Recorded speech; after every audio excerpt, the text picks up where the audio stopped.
and storage industry relies heavily on independent contractors. However, the moving and storage companies in general need to be very careful to understand what classifies an independent contractor versus an employee, because if this is not done correctly, it can open up a laundry list of problems. Once the moving and storage industry really started to feel the hit from the Great Recession, they began moving away from the local employee into the utilization of more and more independent contractors. Another reason moving and storage companies have utilized independent contractors is due to the seasonality of the moving and storage industry. Moving and storage companies by nature are far busier during the warmer times of the year, thus creating difficulties in finding consistent, good employees. And independent contractors have been able to fill that void.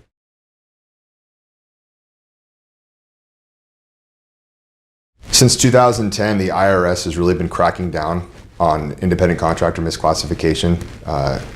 Roughly 6,000 random audits have been done nationwide, and the Department of Labor is really targeting the transportation industry as a whole and what they're calling their misclassification initiative. In 2014, the Department of Labor collected $250 million in back wages on behalf of roughly 270,000 workers. And they expect to collect over $7 billion over the next several years. Over 1/3 of all these lawsuits nationwide come out of California.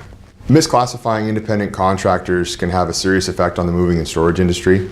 Your business can be dragged into lawsuits brought on by the independent contractor, alleging that they're actually employees of the business.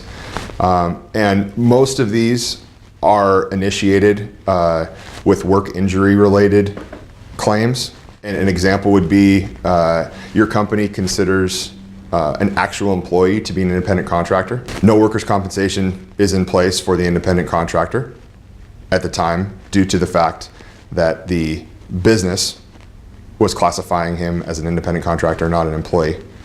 And let's say that worker is injured and no contract has been in place detailing independent contractor status.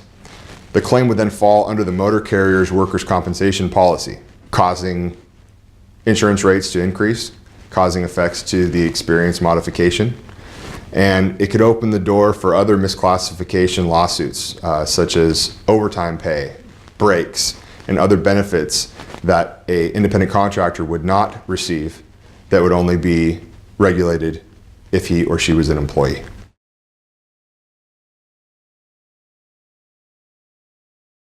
Moving and storage companies can mitigate the risk of misclassifying workers in a number of different ways. The first and most important would be to have a valid, complete contract in place.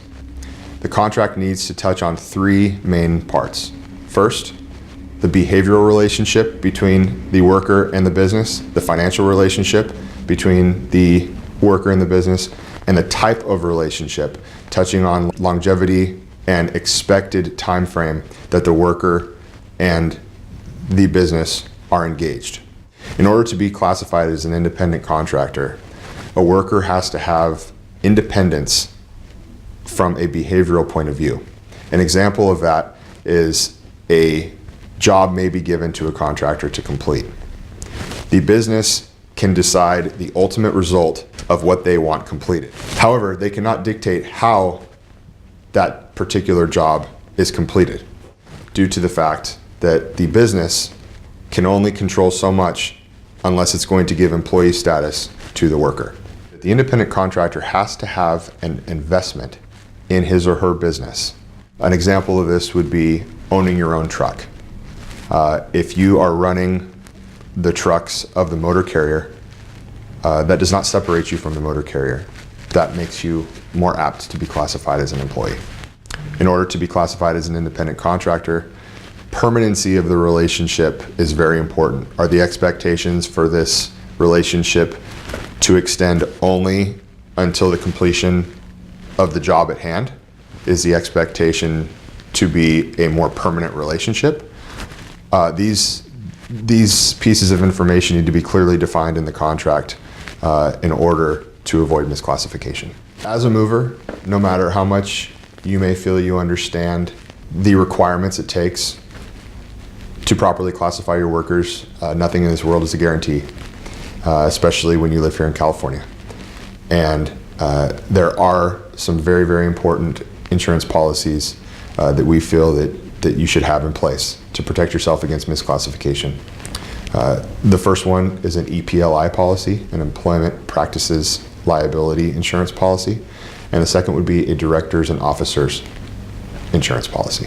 An EPLI policy will protect you from claims such as wage and hour, which is very important, and a Directors and Officers policy can protect you against what could quite possibly be the most exorbitant cost to you in defending against these claims, which is the actual act of defending yourself with legal fees.